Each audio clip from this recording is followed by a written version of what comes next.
Whew, talk about a duck blur. DuckTales Season 3 has been packing in the Easter eggs and references to the 80s cartoon of the same name. I mean, the original DuckTales is a classic, you guys. And DuckTales is essentially what served as a launchpad for so many other Disney television tunes.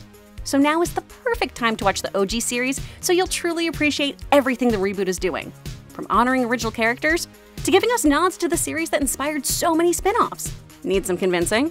Well, hold on to your bagpipes, y'all, because I am Kris Carr, and today on Nostalgia Trip, I'm talking to you about how amazing the original DuckTales cartoon was. Before we dive into the Money Vault, I want to give a big ol' shout out to our donors on Patreon, especially our super nerd sponsor of the day, Zachary Turner. Thanks to heroes like Zachary, we get to keep revisiting classic cartoons and talking with you guys about them. So thank you so much. We really appreciate it. If you want to help us out, check out our Patreon page and see if a donation tier works for you. We'll thank you with shoutouts, patches, and more. If you'd rather just treat yourself to something new, that's cool too. Grab a shirt from TeePublic. You can click a link in this video's description. They have shirts for any and all fandoms. Okay, now with that out of the way, on to Duckburg! DuckTales premiered in 1987, so chances are, like me, you watched reruns of the series, if you watched the series at all. Hey everyone! Hi! So, do you guys remember DuckTales, like the classic DuckTales? Oh, yeah. Having a twin, being a multiple myself, I really connect with Huey Dewey. I used to call my friends Toots because Donald used to call people. I had no idea what it meant at the time. Based upon Uncle Scrooge and other Duck Universe comics created by Carl Barks, the series follows Scrooge McDuck on his adventures with his three grandnephews, Huey, Dewey, and Louie. The series has a massive legacy, launching oodles of merchandise, video games, comics, and a theatrical spin-off film, DuckTales the Movie, Treasure of the Lost Lamp. This was my first foray into the world of DuckTales. Adding to that legacy, this was Disney's first cartoon that was produced for weekday syndication, which paved the way for other Disney tunes like Chip 'n Dale Rescue Rangers, and even led to the creation of other Disney IP. As we compare the 1987 series with the 2017 one, you'll note that the current version has made very deliberate choices in what they lifted from the source that was essential to the story, and what they updated or changed to create a modern, engaging tale. Our 1987 pilot begins with very similar circumstances to the reboot. Donald Duck has made the decision to join the Navy, which makes sense. The dude's been dressing like a sailor his whole life. It'd be weird if he didn't become one. So he sends his nephews Huey, Dewey, and Louie to live with his uncle, Scrooge McDuck, the richest duck in the world, and also probably the cheapest. He's not exactly the warmest guy around. I mean, he's named after Ebenezer from Christmas Carol. You don't expect a lot of hugs and games of catch with a Scrooge. However, the old duck eventually warms to his hyperactive nephews, mostly because they're clever and resourceful, making them incredibly useful on his adventures to gain more wealth. I mean, what's a nephew if not an unpaid intern? In this series, the nephews are pretty much indistinguishable from one another, aside from the Bloods, Crips colors they're all sporting. Ask anyone, they say their names always in the same order. Huey, Dewey, Louie. Always Huey, Dewey, Louie. The remake decided to run with this as the Duck Boys' birth order, and used it as a jumping point to flesh out the boys' personalities. Huey is the oldest and most responsible, Dewey the middle child who wants to stand out, and Louie, the lazy guy who kind of enjoys being the baby. In the comics, Scrooge was decidedly meaner and greedier, and often served as the antagonist of the DuckTales stories.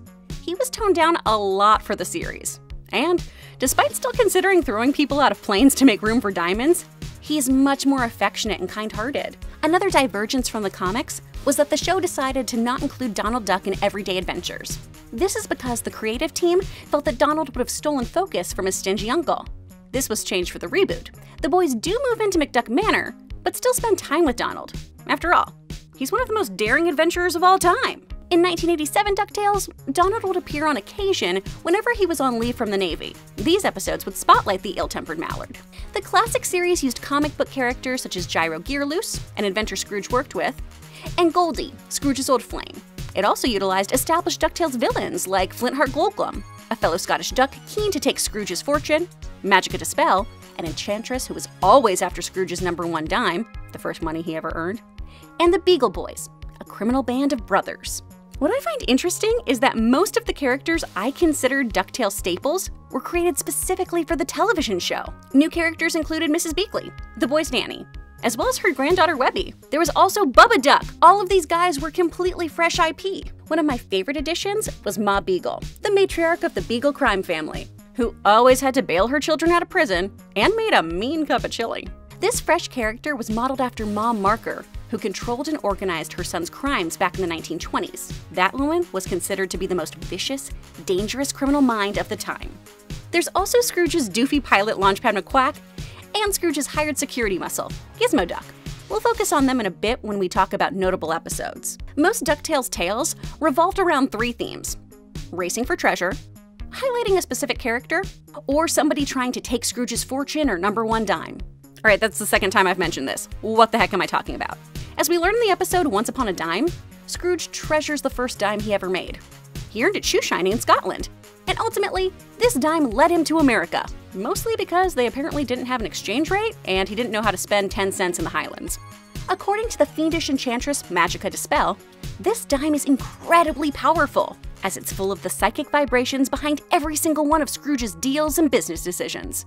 Stealing it not only sticks it to McDuck, whoever has it could possibly untap all of this potential. Did you know that Scrooge's dime would be worth $700 today because of That's a lot of dollars. I love those facts, though. I learned how many cubic feet the vault is. It's dumb. Although most of the stories in DuckTales are based on the Bart comic books, others take their inspiration from wild places.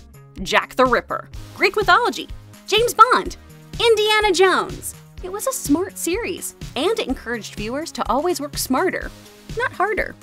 Let's dive into some of these amazing episodes. Alright, first, how about we talk about the 5-episode arc that introduced us to Fenton Crackshell, aka Gizmoduck. Unlike the young scientist we meet in the new series that's voiced by Lin-Manuel Miranda, this iteration of Fenton was a literal bean counter who Scrooge hired to be his accountant.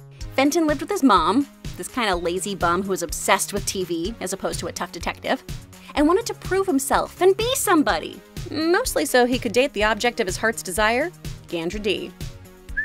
What a babe. Fenton didn't really have any business acumen though, and failed Scrooge time and time again. When he overhears Scrooge and Gyro about the details of a super security suit, Fenton believes this is his last chance to impress Mr. McDuck, and consequently, remain a McDuck employee. Gyro accidentally selects a secret code for assembling the Gizmo suit that just so happens to be a word Fenton works into his signature catchphrase all the time: blatherskite. Uttering this forms the armor around Fenton before anyone can know it's him under the Gizmoduck suit. Fenton goes on to prove himself, not only as his alter ego Gizmoduck, but also as Scrooge's financial advisor. Plus he gets to date Gandra, so good on you, buddy. Fun fact, the R on his suit is there because he was originally going to be called Roboduck, having taken inspiration from RoboCop and Iron Man.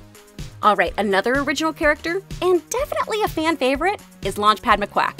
Thankfully, this pilot whose landing gear remained completely untouched was featured heavily and given episodes that highlighted him, like the episode Launchpad's First Crash.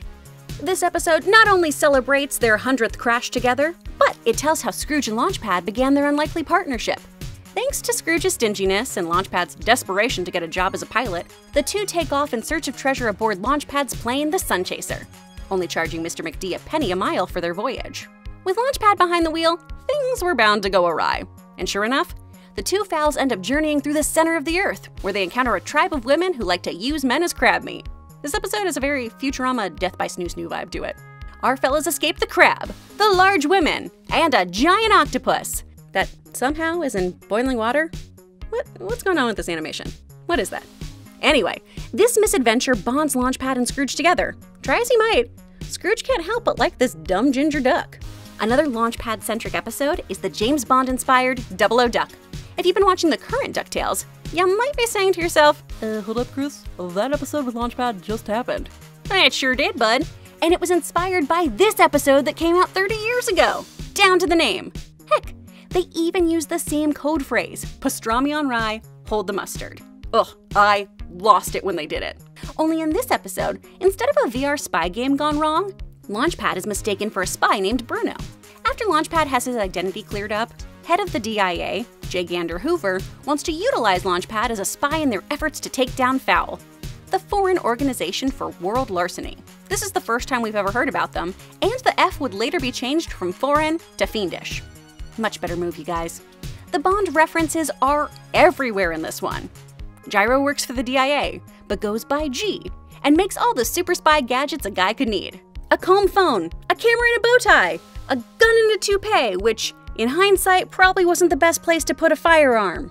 Launchpad meets the beautiful bird Feathers Galore, another nod to Bond, who he almost has a whirlwind romance with. But Launchpad, being the good guy he is, turns her down because she really likes his lookalike Bruno.